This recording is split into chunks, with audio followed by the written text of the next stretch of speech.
Yeah, hello, hello. So, yeah, the original talk was like our Product Hunt's SSR history, but since today is like the 30th Friday, it's actually more like how we DDoSed ourselves a couple of times in the foot and once in the head. So my name is Radoslav Stankov. You can follow me on Twitter by my Twitter handler Stankov.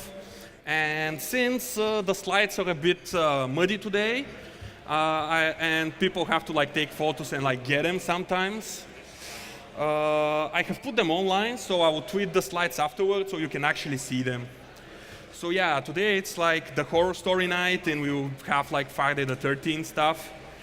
And yeah, so I have to be quick since I still have like 4.5 minutes. So yeah, I worked at a company called Product Hunt, and it was quite a peaceful place in the beginning. In 2014, we had just like the static Ruby on Rails site. We were on Heroku back then. We just have a cool Ruby on Rails site. Everything was normal, life was good. React was still not used in our project. And then it comes the 25th of February when we have to like do this feature, which I have no idea what the feature is about right now. But it has this weird commit. It adds something which is called Rails React. And this actually integrates React into a Rails project in 2015. And this is how the commit looked like. We used like a very interesting React component. And back then, we have this little piece here, which calls pre-render true. The idea of pre-rendered true is we want to have server-side rendering. Why? Because React does server-side rendering. This was one of the selling points back then.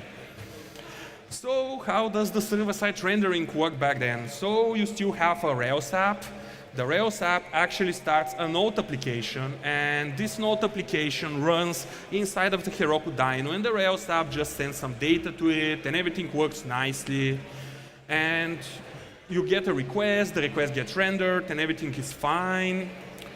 But with the time passing, we start having more and more components which have pre-renders. Like, this is a small history lesson. We added Flux at some point, then we switched to Redux, then we had like the React router, then we switched to Redux, and our small application, actually half of it became filled with small JavaScript calls, which starts a JavaScript process and it runs. And from this picture, it doesn't look so bad. It looks like a Rails app is calling multiple node services. But if you look closely, it actually looks like this. You don't have actually threading, so you just call one thing, then you wait for it, then you call the next thing, the next thing, the next thing, the next thing. And what happens is the response returns quite slowly. And this becomes very, very, very slow. And gathers this, and at some point, you actually get the response to the user. And it's kind of slow, like you don't know if your site is slow or it's something bad with it. Like, you don't know if my slides are badly designed or the scene is like bad. It's pretty much like that. So we decided to take some drastic measures back then and burn it all to the ground. So our take two was in 2015, like in January, actually 2016, I have a typo there. And we decided that would be smart. We will still be on Heroku, but we would add more intelligence.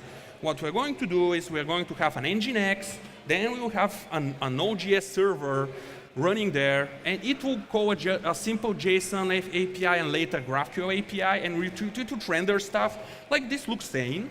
And if the browser requests JSON, it goes there, it works, it's fine. And yeah, it's working. It was cool, but not exactly. The nice thing about that is that if you think about it, Node.js calls Rails. It calls Rails, then Rails returns a response. But we are in Node.js land, and in Node.js land, we are syncing all the things. So the stuff happens like this. Node calls, Node calls, Node calls, Node calls, Node calls, Rails returns, Rails returns, Node calls, Node calls, Rails returns. And at some point, your Rails server gets overwhelmed. When your Rails servers get overwhelmed, it usually happens when you are having DDoS. Somebody overwhelms your servers with requests. Then what happens? Your autoloading increases. Autoloading spans more servers. Then it loads more. You take the load, you load more servers. Then those servers take more database load and everything falls apart. And you look like this, like you are very unhappy about it. So take 3, this was something we did this January, which actually saved us. We decided to be even more smart. We migrated to AWS Fargate, which was a beta at the time. And it was in a very beta state, but right now it's quite fine. And we actually split our applications into clusters, and now we can scale the Node and the Rails part fine. So this is like a happy ending story, or everything worked, everything now works as expected. So yeah, that's pretty much I wanted to show about our horror story.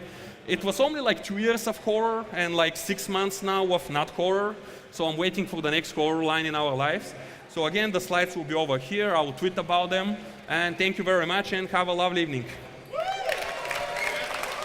Thank you.